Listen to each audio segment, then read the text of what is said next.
অনেক বছর আগে উদয়পুর নামে একটা রাজ্য ছিল। সেই রাজ্যের রাজা ছিল শ্যামল রায়। শ্যামল রায় ছিল খুবই রাগী একটা মানুষ। আর সেই শ্যামল রাজার একমাত্র কন্যা ছিল ফুল। তার মেয়ে দেখতে খুবই সুন্দরী ছিল। আর ঘটনা এটুকু নয়, রাজার মেয়ে ফুলের সঙ্গে প্রেম করত রাখাল পরিবারের একটি ছেলে নিতুল। নিতুল খুবই গরিব ছিল। বাবা মারা যাওয়ার পরে তার কাছে আর তেমন কোনো সম্পত্তি ছিল না, শুধুমাত্র একটা বাড়ি ছাড়া। আর রাখাল হয়ে গরু চড়াবে না এমনটা কি হয়? কিন্তু নিতুলের সেই গরু ছিল না, আর না ছিল বাঁশি, যার কারণে নিতুল কোনো রকমে মানুষের বাসায় কাজ করে তার পেট চালাতো। কিন্তু এটাই যে তার অপরাধ হবে সে কখনো ভাবেনি, কারণ সে তো রাজার মেয়ের সঙ্গে প্রেম করত। রাজার মেয়ে ফুল নিতুলকে অনেক ভালোবাসতো। প্রতিটা দিন নিতুলের সঙ্গে চুপি চুপি দেখা করত। একটা দিন কথা না বলে থাকতেই পারতো না। এদিকে নিতুলও ফুলের জন্য একেবারে পাগল হয়ে গেছিল। একদিন নিতুল ফুলকে বলে, দেখো ফুল, তোমার বাবা তো রাজা আর আমি সামান্য একটা রাখালের ছেলে। তোমার বাবা কি আমাদের সম্পর্ক মেনে নিবে?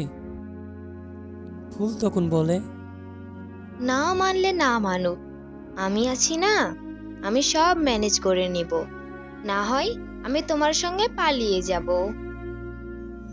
নিতুল বলে, না না, তা কি করে হয়? পালাবে কেন? তুমি না রাজার মেয়ে। রাজার মেয়ে পালালে কি মান সম্মান থাকে রাজার? ফুল তখন বলে, তাছাড়া আমার কিছুই করার থাকবে না। তুমি তো আমার ভালোবাসা, তোমাকে আমি হারাতে পারবো না। বাবা যদি আমাদের সম্পর্কটা না মানে, তাহলে তো আমাকে তোমার সঙ্গে পালাতেই হবে।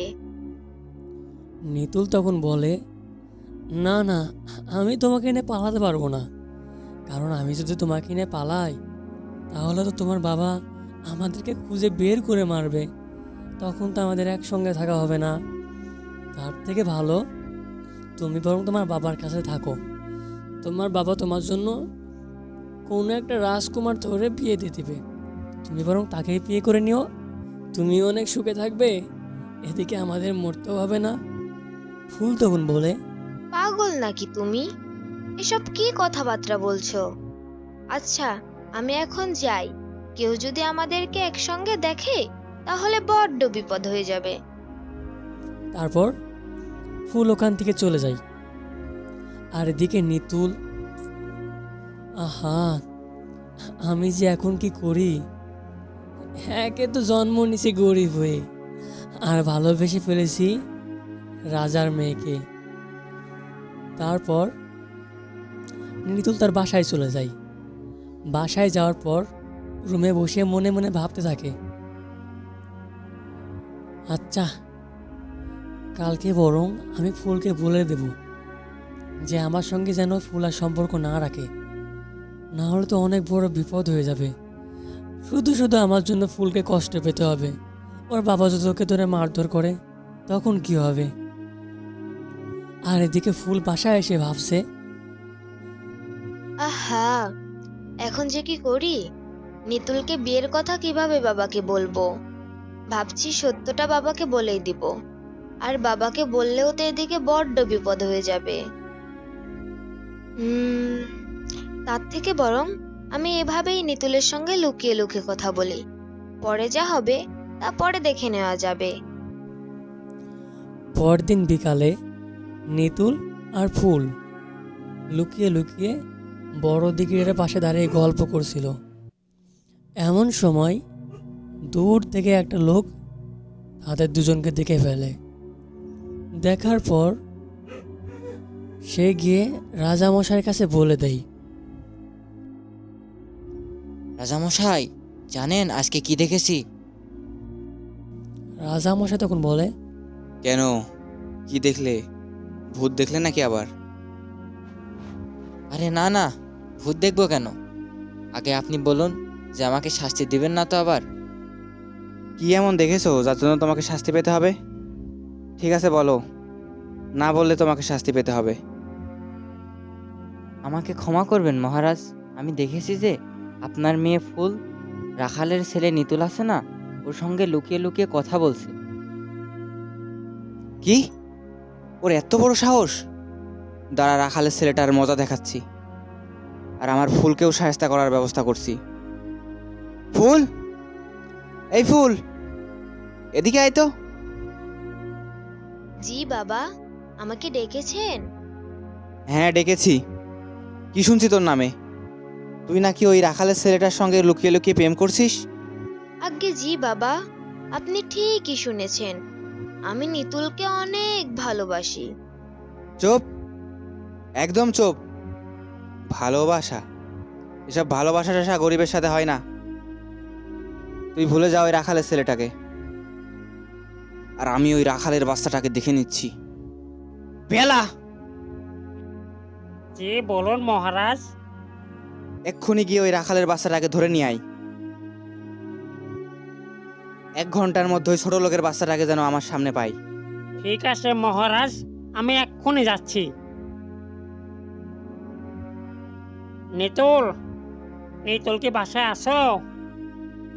জি পেয়ালা সাহেব, যে বলুন কিছু হয়েছে? কিছু হয়েছে বলে আর কি, মহারাজ তোমাকে ডেকে পাঠিয়েছে, তুমি তাড়াতাড়ি আমার সঙ্গে রাজপ্রাসাদে চলো। মহারাজ আবার ডেকে পাঠালো কেন? সে কি সব কিছু জেনে গেল? তারপর নিতুল পেয়ালার সঙ্গে হাঁটতে হাঁটতে রাজপ্রাসাদে চলে যায়। যাওয়ার পর,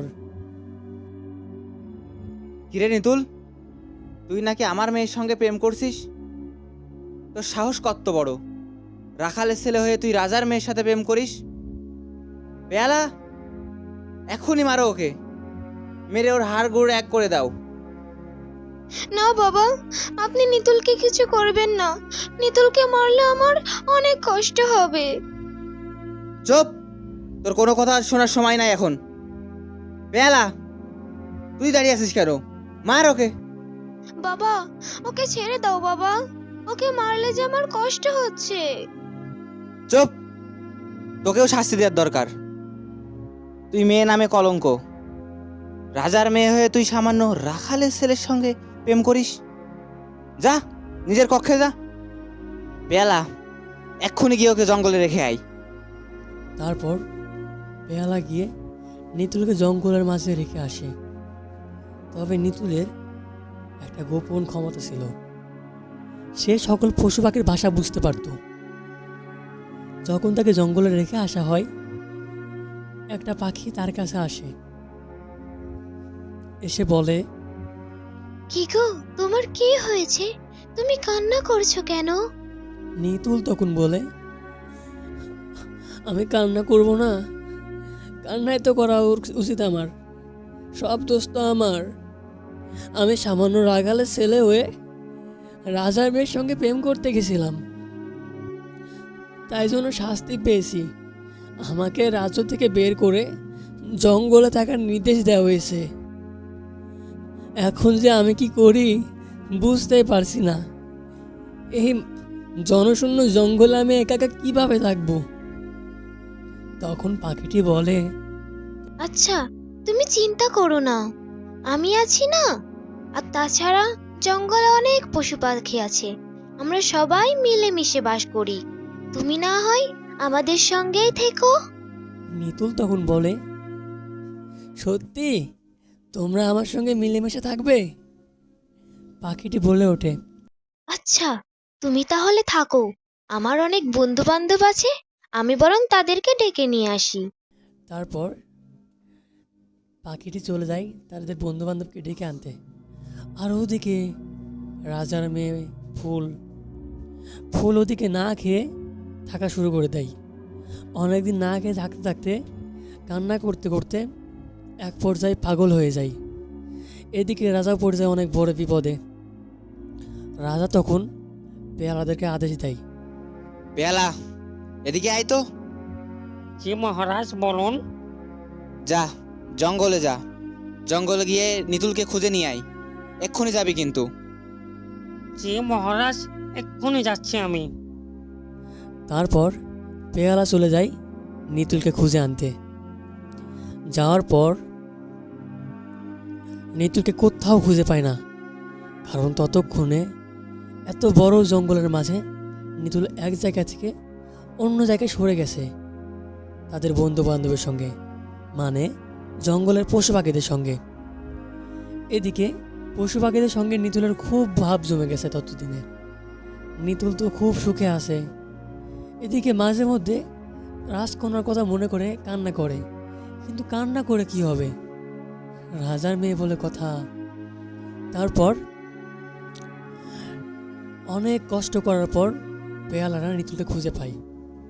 খুঁজে পাওয়ার পরে নিতুলকে ধরে নিয়ে যায় মহারাজার কাছে।